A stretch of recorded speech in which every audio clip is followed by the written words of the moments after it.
Hello there guys, welcome to another of my live videos, and on this video there is quite a few things to negotiate about. So Againest has 6 undroppables for the game tomorrow against Tottenham, and those 6 players are Wan-Bissaka. He'll definitely no start the game tomorrow against Tottenham. I think Wan-Bissaka has enjoyed a very good season for Manchester United. This has actually not been his first season at the football club, because we did get Wan-Bissaka from Crystal Palace last summer. Didn't we pay around, was it £45 million for him? Now, he's regarded, as one of the best right-backs in the Premier League. I think definitely, his defensive contributions very good.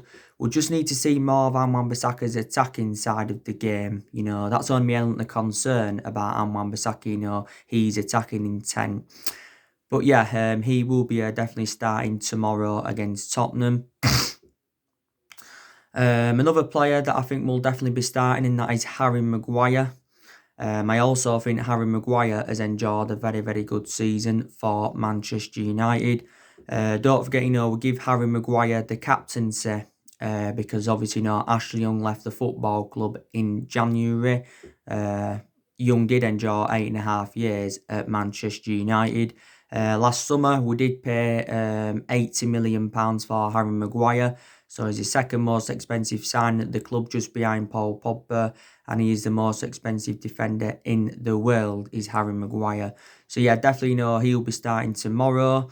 Bruno Fernandes, he'll also be starting tomorrow as well. Like I said, Bruno Fernandes has enjoyed a very good start to his Manchester United career. We did get Bruno Fernandes in January from Sporting Lisbon, got him in a deal worth around £65 million. Now, don't forget, in every Premier League game Bruno Fernandes has played in so far since he came to Man United, he has been given man of the match. Don't forget, he won Premier League Player of the Month for February, reflecting on his good run of performances. I think when he signed for the club, he did sign a 5.5-year deal. I think so far Bruno Fernandes has got 3 goals and 4 assists for the football club. But definitely Bruno Fernandes is the foreseeable future for Manchester United. So he's another one that will start. I do expect Scott McTominay to start as well. He's undroppable. I think Scott McTominay has enjoyed a very good season for Manchester United. He was out with injury for quite a while, was McTominay. Martial, I think he'll also start the game tomorrow against Tottenham. I think Martial has enjoyed a very good season under Ole Gunnar Solskjaer. This season, Anthony Martial has been playing in that number 9 role, so he has been playing centrally. But Martial actually, predominantly plays out wide on the left, because in the 4 previous seasons, Martial, has been playing on that, playing in that wide position. I think one of the best seasons Anthony Martial enjoyed was his debut season under the Louis van Gaal era. Don't forget, we got Martial as a 19-year-old, paid around £36 million for him, potentially rising up to 57 or 58 million based on goals and achievements, Anthony Martial. And he's now, of course, 24, and this has been his 5th season at Manchester United. I think Martial has got like 17, 18 goals this season for Man United. But there you go. I think we'll probably keep Martial in that central position, to be quite honest with you. Rashford, he'll definitely be starting the game tomorrow as well. He's another one. Obviously, now Marcus Rashford is back from his back injury. And like I said, overall, Rashford is one of our best players. And he was one of our best players earlier on in the season before he sustained that back injury. I think since Rashford broke into the senior squad, he has over 60-odd goals in just over 200 appearances. And up until this point, Rashford has spent the entirety of his career with the football club. Don't forget, Rashford recently convinced the government to perform a U-turn on scrapping free school meals, because obviously, there was talking about scrapping free school meals, but Rashford has now convinced them not to, so children are going to have free school meals. Because don't forget, recently Rashford was talking about his childhood and how obviously, his mother and that was struggling. So very good thing, what Marcus Rashford did. So they are the players that are definitely undroppable for tomorrow's game against Tottenham. I also do believe that Paul Pogba should be starting tomorrow against Tottenham. There's no excuse, why, we should not start him because obviously, now Paul Pogba's fully fit. He's fully fit now. He's Paul Pogba. Like I said, the last game he played for Manchester United was the 4-1 win against Newcastle. And the last time he started from the start was back in September. And like I said, Paul Pogba has been doing very, very well in training. But there was obviously, reports coming out earlier on this week actually, saying that, Paul Pogba will be benched for the game against Tottenham. But I don't think he will be. I think, we will start him. I'm very, very excited about the prospects of Paul Pogba playing alongside Bruno Fernandes in our midfield because I think, they will build a fantastic midfield partnership. Now, we did play 2 friendlies against West Brom, was it last week? Lost the first one by 2-1, but won the other one by 3-1. And Paul Pogba played alongside Bruno Fernandes for the very, very first time. But I think Paul Pogba alongside Bruno Fernandes is definitely the best midfield partnership in the Premier League. Bruno Fernandes has also made an admission saying that, he's excited about the prospect of playing alongside Paul Pogba and all of that. So I am, really, really looking forward to it. We do know, obviously, now that Paul Pogba is staying at Manchester United because Adnan Januzaj did say earlier on this week that he said Paul Pogba will stay at Manchester United beyond this season. I think, Bruno Fernandes is key to Paul Pogba's future. If the partnership can work out, I think Pogba will commit his long-term future with Manchester United and he will end up signing a new long-term contract. As it stands at the moment, Pogba's got a year left on his Manchester United contract, but the club do have an option to extend it for a further year. We'll probably trigger that 1-year extension on Paul Pogba's contract.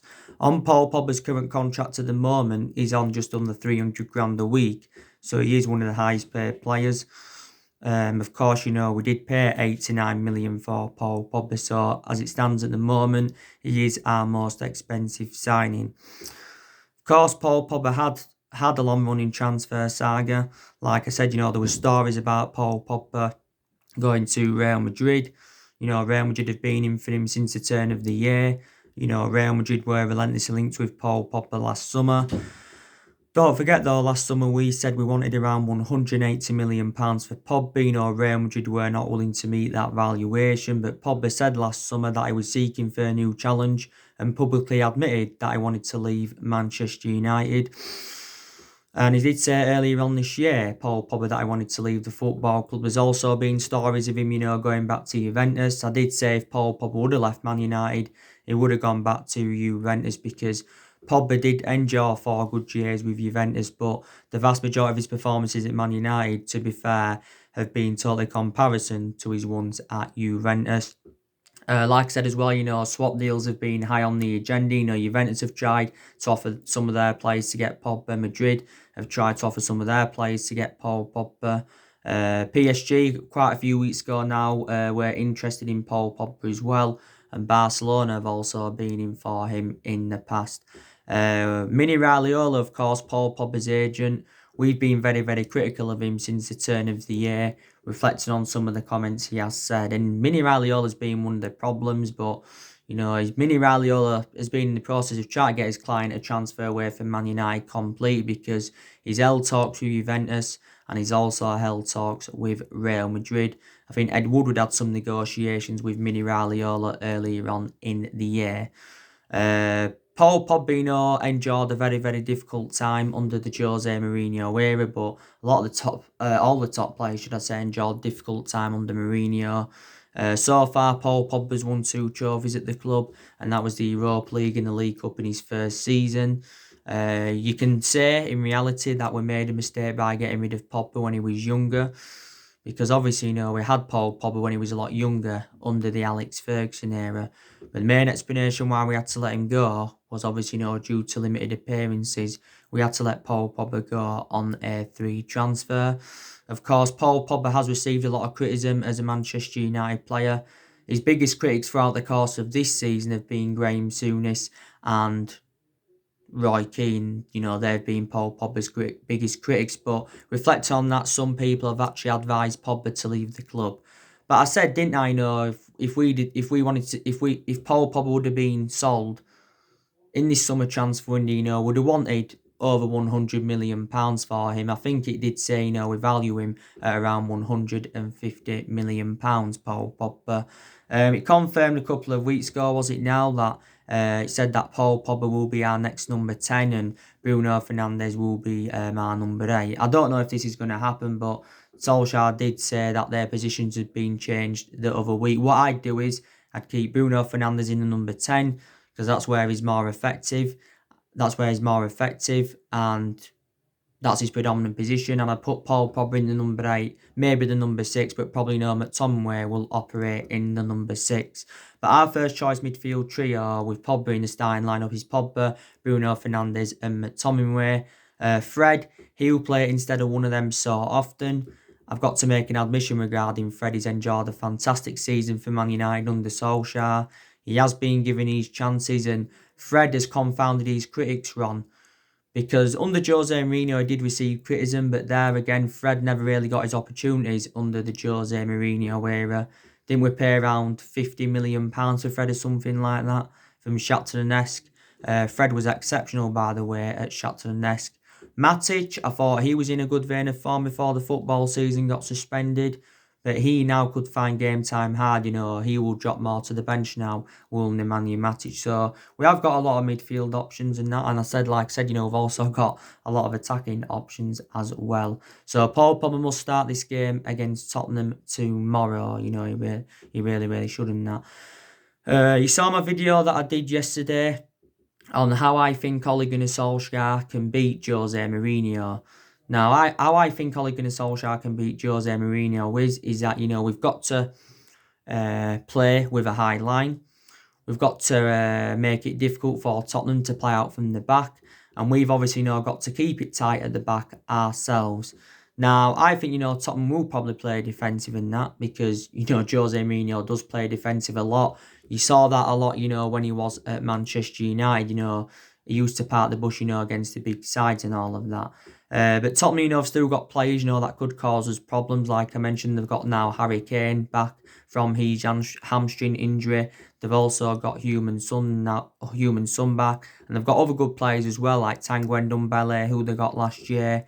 I think he's Tottenham's most expensive sign, or one of their most expensive signs. They've got Steven Bergwijn, who's been a very, very good signing for them. They have got Giovanni Lo Celso. I heard that he was a doubt for tomorrow's game, but reportedly now he has been back in training for Tottenham. So they have got players that could obviously, cause us problems.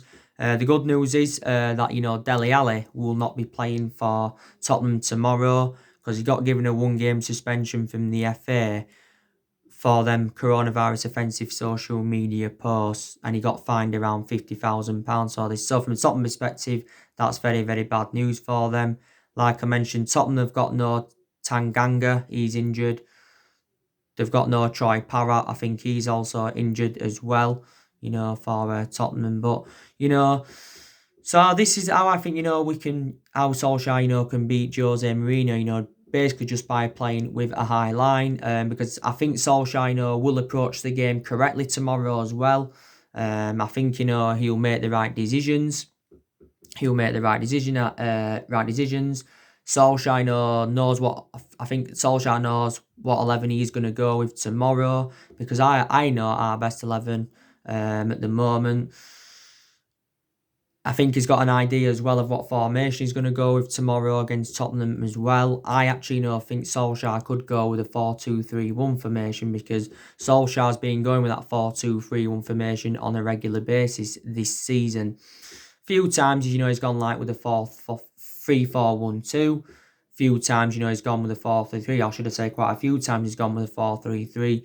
And I think in the games against the likes of Chelsea and City, he went with a 5-3-2 formation. So he'll approach the game correctly because, like I said anyway, our record against the top 6 sides this season has been exceptional. We've taken 17 points against the big 6 sides this season. Obviously, Solskjaer became the first manager in history to beat Pep Guardiola 3 times in one season. Of course, Of course, we remain unbeaten against Chelsea since Solskjaer got recommended in. Solskjaer's beaten Chelsea 4 times as manager, and he's overcome Frank Lampard 3 times. Of course, drew with Liverpool earlier on in the season. Solskjaer's already beaten Tottenham twice since he got recommended in as Man United manager. So tomorrow he's looking to beat Tottenham for the 3rd time as a manager and that. So there you go. Tomorrow Solskjaer is looking to overcome Jose Mourinho again, because Solskjaer's already overcome Jose Mourinho once. The reverse fixture, we beat Tottenham by 2 goals to 1 at Old Trafford. Obviously, Rashford scored, I think, twice in that game. So I think, we'll approach the game tomorrow as, we'll approach the game tomorrow as we approach the one at Old Trafford earlier on in the season, because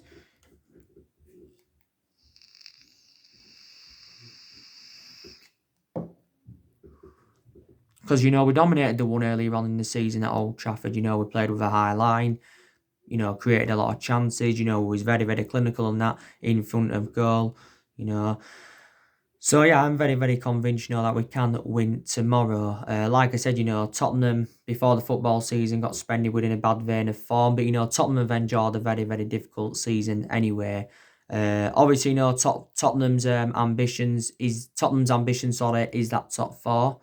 They've only got now basically the top 4 to play for, because Tottenham cannot win anything in terms of silverware. Obviously, they're not in the Champions League. They got knocked out by Leipzig. They're not in the FA Cup. They got knocked out by Norwich and that.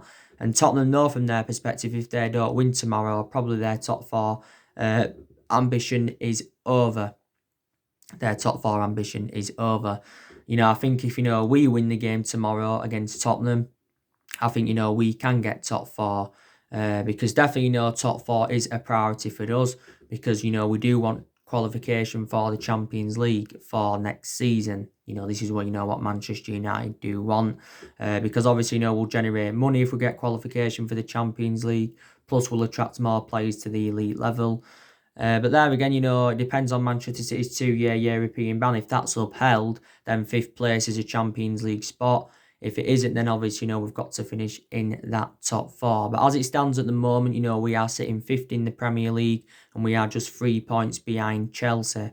And like I said, we've got 9 games remaining. We've got the easiest running out of all the Premier League teams, you can say. So out of the 9 games we've got remaining, we should win at least 7 of them. I think we've only got 2 hard games, and that's the one tomorrow against Tottenham. And I think the game against Leicester on the final day of the season, that's going to be a difficult game as well. But prior to that, I think, we have got an easy running. So we should register at least 21 points from them 9 remaining games. And these 92 games to play in all competitions. Like I said, the FA Cup's a priority for us, and the Europa League is a priority for us. So that's a chance of us winning 2 trophies under Ole Gunnar Solskjaer and that. And it would be a fantastic achievement for Man United and Solskjaer, if we could win both of them. And it would be a memorable first full season for Ole Gunnar Solskjaer as well. We have got Norwich in the quarterfinals. We've got Norwich in the quarterfinals. So in reality, we should progress to the semi-finals. And of course, we're 5-0 up against Lask from the first leg of the Europa League and that. So that is a chance for us getting some silverware on the board. Don't forget, Jose Mourinho has been talking. He was talking earlier on this week, saying that he told people that, Solskjaer is way out of his depth at Manchester United and all of that. Also, too, he's named 4 Manchester United players, that Tottenham will have to contend with. And I think the 4 players he's named is Rashford. I think he named Rashford, Martial, Daniel James and Jesse Lingard, So he says, they're the players, that Tottenham will need to contend with and that. But yeah, tomorrow, Jose Mourinho will be reuniting with Manchester United. Of course, it'll be interesting to see how, Jose Mourinho approaches the game. He'll look to tactically nullify us and Solskjaer. And, and Jose Mourinho, of course, will want to get one over Solskjaer without a shadow of a doubt. But tomorrow is our first time at Tottenham's new ground, because we haven't played at Tottenham's new ground before. I think Tottenham did pay around £1 billion for their stadium. £1 billion, yeah. I think they are now paying it in instalments, but it is an static stadium. And of course, the game tomorrow will be played behind closed doors and all of that. But, don't forget, we were supposed to be playing Tottenham on the 15th of March. Obviously, due to lockdown, the game could not go ahead. Solskjaer did make an admission before the football season got suspended, saying a lot needed to be changed at Manchester United when he replaced Jose Mourinho back in December 2018 and that. Like I've also said to you as well, these decisions that Manchester United have got to make, maybe for the remainder of this season, is probably decisions that we've got to make ahead of next season as well. Like I said, for the remainder of this season, David De Gea is going to remain our number one goalkeeper. David De Gea has been our number one goalkeeper for several years. But next season, actually, Dean Henderson could be our number one goalkeeper. Obviously, he's going to be staying on loan with Sheffield United for the remainder of the season, like Chris Wilder's confirmed. Dean Henderson's been Sheffield United's player of the season. This has been Dean Henderson's second loan. This has been his second season, on loan with Sheffield United as Dean Henderson's. But Dean Henderson's had quite a few loan spells. He had one with Grimsby, Stockport, and Shrewsbury and that. We won't get rid of Dean Henderson permanently because he has a long-term future at Man United, and we see him as a long-term replacement for David De Gea. I think Dean Henderson's still got a contract with us until 2022. Of course, Luke Shaw remains our first choice left back at the moment, but we are facing a bit of a dilemma at left back, because we've got Luke Shaw and Brandon Williams. Definitely for this season, Luke Shaw will remain our first choice left back, like I said. But maybe next season, Brandon Williams, could become our first choice left back, because I think Brandon Williams has enjoyed a very, very good season for Man United and all of that.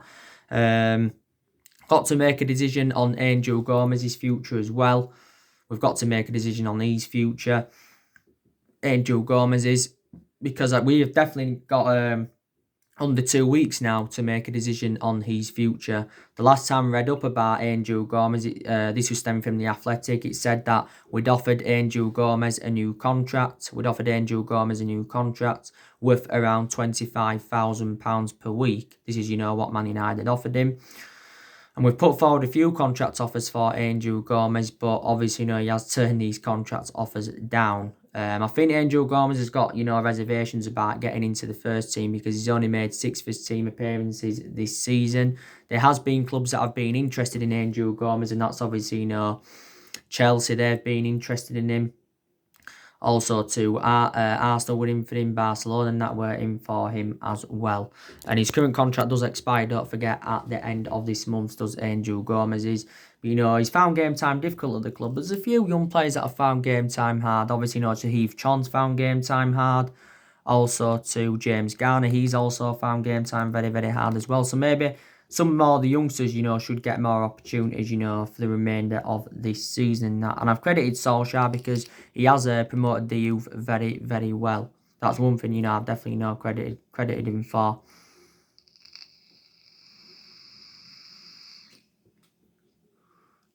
Like I said, Igalo, he enjoyed a very, very good start to his Man United career before the football season got suspended. Has got 4 goals in 8 appearances so far. But Igalo's starts now will be limited because obviously Marcus Rashford's back, so probably Igalo now will be used as a squad player. Don't forget the other week we extended Odin Igalo's loan for a further 7 months because we are going to be keeping him until the end of January 2021, and we paid Shanghai Shenhua just over £10 million for this. So yeah, so probably, these some decisions, that Ole Gunnar Solskjaer does need to make. But like I said to you, I've definitely seen improvements under Solskjaer. Definitely players have improved under him. We've improved in the transfer market under him. What I mean is Solskjaer's recommended the players that he wanted to recommend him, because so far Solskjaer's recommended 5 players into Manchester United and spent just over £200 million. Last summer brought James and Wan-Bissaka and Harry Maguire in, and in January brought Bruno Fernandes and Odin Igalo in. So far, Solskjaer's made 4 permanent signings because, of course, he did get Odin Igalo on loan. So definitely improved in the transfer market under him. And I have seen changes under Ole Gunnar Solskjaer. Of course, as well, Solskjaer has got rid of a lot of the deadwood since he got recommended into the club. I think a total of 19 players have departed Man United, since Solskjaer got recommended in. And like I said, there's decisions that Solskjaer's got to make in the summer transfer window, what players he's going to recommend in, and of course, what players he's going to get rid of. Solskjaer said, he wants to make around 3 major signings or 4 major signings at the end of the season because he believes we need that many, to be back being a competitive elite level football club and for us to be title contenders next season because, of course, this has been the 7th season now. We have failed to mount any kind of title challenge up. And of course, we haven't won the Premier League since 2013 and that. So that just indicates how inconsistent we have been in the last 7 years or so. I think Solskjaer still wants to continue the policy of recruiting young British talents to Manchester United like he did do last summer because 3 of the 5 players he's brought in so far are British.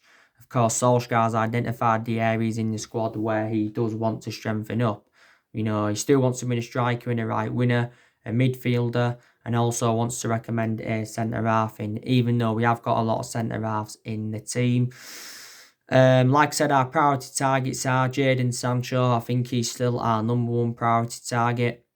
Obviously, Jack Grealish, he's another one of our priority targets as well. I don't see us making 3 or 4 signings in the summer. Maybe we could make 1 signing or maybe we could, make 2 signings. But our transfer budget got revealed the other week and it says Solskjaer's going to be given around 270 million, 269, 270 million pounds to spend in the summer transfer window. And that should be enough, for us, to get the, number of players that we want in. And put into the equation as well, we sell players in the summer transfer window. We are going to generate money that way. The players I expect to leave in the summer transfer window is Phil Jones. I think we'll get rid of Chris Smalling and Rojo on permanent transfers, or we'll look to. Definitely get rid of Lingard. Definitely get rid of Andres Pereira. The news already on Alexis Sanchez. Not too long ago. It did say that Sanchez will return to Man United after his loan spell with Inter Milan, but it says that we're only willing to offer him a squad role, Sanchez, so he'll be used there as a backup. Inter Milan got him on a 10-month loan last summer, but Inter Milan have got no obligation to buy, or there's no option, for Inter Milan to buy him. But yeah, so it's looking likely, he's going to be coming back to Manchester United. But I wanted to get rid of Sanchez permanently because, like I said, his wages have been having a really, really bad effect on the football club and all of that, But Solskjaer said back in January, Sanchez will come back to prove everybody wrong. He's endured a very, very difficult time at Inter Milan. I think he recently recovered from a dislocated ankle. I think he was out for 3 months. He also had injury problems when he was with us. He endured a difficult 18 months at Manchester United, the Chilean. So there you go. I'm still hopeful that we can obviously, get rid of Alexis Sanchez and that. Delors and Bay, I think, are going to be staying. We have made decisions on them. Delors are back up to Wan-Bissaka. My only element of concern about Eric Bay is that he's injury prone. But prior to that, very, very good centre-half. So we're definitely going to get rid of players in the summer transfer window. Yeah, we are.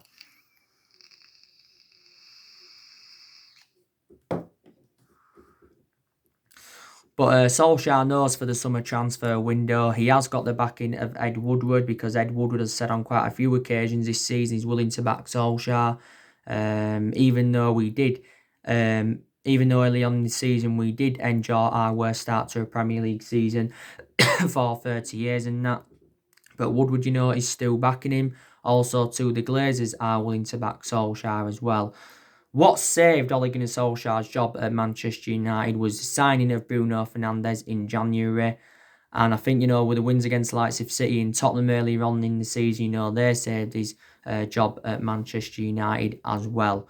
But Solskjaer does deserve at least another season at the club because it is a transition period and it has been a transition period for a while. And Solskjaer, does deserve at least a couple of more transfer windows and that. He really, really does. And Solskjaer was talking the other week saying that he will avoid buying rotten apples in the squad. He warned our players that he will not tolerate any rotten apples in the squad. So this is, what Ole Gunnar Solskjaer said. But like I said, I was very, very critical of Solskjaer earlier on in the season. A lot of Man United fans were very, very critical of him earlier on in the season. But, there's been a hell of a lot of problems at the club. Like I said, the club's ownership, we've been criticising them a lot, the Glazers, the Glazers have been here since 2005, we've been critical of Ed Woodward for several years. The main explanations why we've been critical of Woodward is reflecting on how poor our recruitment policy's been, overpaying for players. That's another reason why we've criticised Ed Woodward. His poor selection of managers and all of that, and Woodward's been at the football club since 2012. And that. But in reality, reflect on the amount of money we've spent in the last 7 years, we should be where Liverpool are. Because we spent close to the £1 billion range on players in the last 7 years or so. We've recruited over 30 odd players in since the Alex Ferguson era. We've sacked 3 managers since the Ferguson era, and that was Moyes. He endured 9 months at the club. Louis van Gaal endured 2 years at the club but did win the FA Cup. And Mourinho, he endured 2.5 years at the club and won the Europa League and the League Cup in his first season at Manchester United. So we haven't really got the structure to keep sacking managers. Of course, Solskjaer's been with us now for around 18 months, or just over 18 months in that. I think he's been permanent Manchester United manager for around, 15 or 16 months now. I don't know if Solskjaer has a foreseeable future for the club. Time will tell. Time will tell and all of that. But, like I said, Solskjaer, I want things to work out under him because at the end of the day, he's a club legend and he was a great player for the football club for 11 years and all of that. He's looking at another treble basically because, we can get another treble. We can get the FA Cup, the Europa League and the top 4. So that's obviously, another treble. By the way, there was games yesterday. Villa drew 0-0 with Sheffield United. Manchester City, of course, beat Arsenal by 3-0. I think I watched some of the highlights of that game. It was goals from Raheem Sterling, Kevin De Bruyne from the penalty spot, and the third one came from Phil Foden. David Luiz, was accountable for Manchester City's first 2 goals because he made a mistake for Raheem Sterling's first. And also, he fouled Raheem Mahrez in the penalty area, so obviously, that gives City that penalty. And that David Luiz had obviously, got sent off in the game. I think Eric Garcia had been taken to hospital, the Man City defender. I think Pablo Mari also went off injured in the game as well. But I did watch some of the highlights and that. I think Arsenal started well, but then, of course, Manchester City started to grow in the game and that. But yeah.